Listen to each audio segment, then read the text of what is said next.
Swami Prasad Maurya Kushinagar seat से ताल ठोकते नजर आ रहे हैं, जहां उनके समर्थन में अभी तक कई विपक्षी नेता नजर आए, जिसमें ओवैसी, चंद्रशेखर आजाद और पल्लवी पटेल जैसे कुछ मुख्य नाम शामिल हैं। लेकिन अगर हम देखें तो स्वामी प्रसाद मौर्य को भले ही विपक्षी पार्टियों का साथ मिला हो, लेकिन उनको अपने ही परिवार का साथ अब तक मिलता नजर नहीं आया है। जी हां, आप सभी को जानकारी दे दें कि स्वामी प्रसाद मौर्य के साथ साथ राजनीति में उनका परिवार भी काफ़ी लंबे समय से एक्टिव है। उनकी पत्नी को छोड़ दिया जाए तो उनके बेटा बेटी दोनों ही लंबे समय से राजनीति में एक्टिव हैं।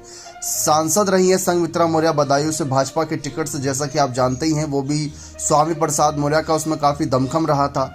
उत्कृष्ट मौर्य की बात कर ले तो बसपा और सपा के टिकट से वह विधानसभा चुनाव के मैदान में भी नजर आए हैं। लेकिन फिलहाल अगर हम देखें तो यहाँ पर उत्कृष्ट मौर्य भी अपने पिता के समर्थन में ज़्यादा नजर नहीं आए, क्योंकि कुशीनगर सीट पर माहौल बनता इससे पहले ही वह कांग्रेस में शामिल हो गए। प्रियंका गांधी के साथ उनकी तस्वीरें सामने आई थीं। वहीं दूसरी तरफ संघमित्रा मौर्य तो भाजपा के साथ बने रहने का ही फैसला कर चुके हैं एक तरीके से।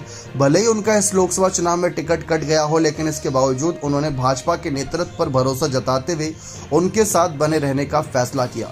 लेकिन जानकारी आपको दे दें कि जब साल 2022 का विधानसभा चुनाव था और स्वामी प्रसाद मौर्य मैदान में थे, सपा ने उनको टिकट दिया हुआ था। उस दौरान संघमित्रा मौर्य ने, कहा जाता है कि रात के अंधेरे में कई जगहों पर जाकर अपने पिता के लिए प्रचार किया था, वोट मांगा था।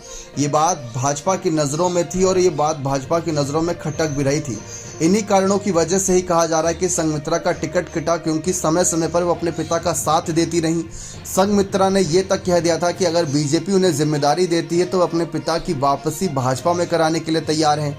संघमित्रा को लेकर अभी हाल ही में स्वामी प्रसाद मौर्य ने यह तक कह दिया था कि बेटी कहने में शर्म आती है, क्योंकि संघमित्रा मौर्य मंच से रोने लग गई थी, तो उन्होंने कहा था कि रोना नहीं चाहिए था।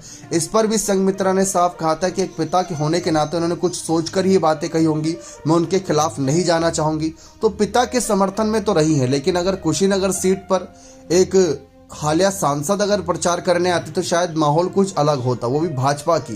क्योंकि यहाँ पर अगर हम देखें तो यहाँ पर कुशीनगर में, जैसा कि आप भी जानते हैं, भाजपा ही मुख्य लड़ाई में है। भाजपा के साथ सपा और बसपा थी मुख्य लड़ाई में, लेकिन स्वामी प्रसाद मौर्य के उतरने से यहाँ जंग और दिलचस्प हो गई है। लेकिन अब बेटी प्रचार करने नहीं आई, बेटा यहाँ पर ज़्यादा समर्थन में नजर नहीं आ रहा। इसके बावजूद क्या स्वामी प्रसाद मौर्य जी जंग जीत पाएंगे या नहीं, ये देखना दिलचस्प रहेगा। बने रहे चैनल के साथ। बहुत बहुत धन्यवाद।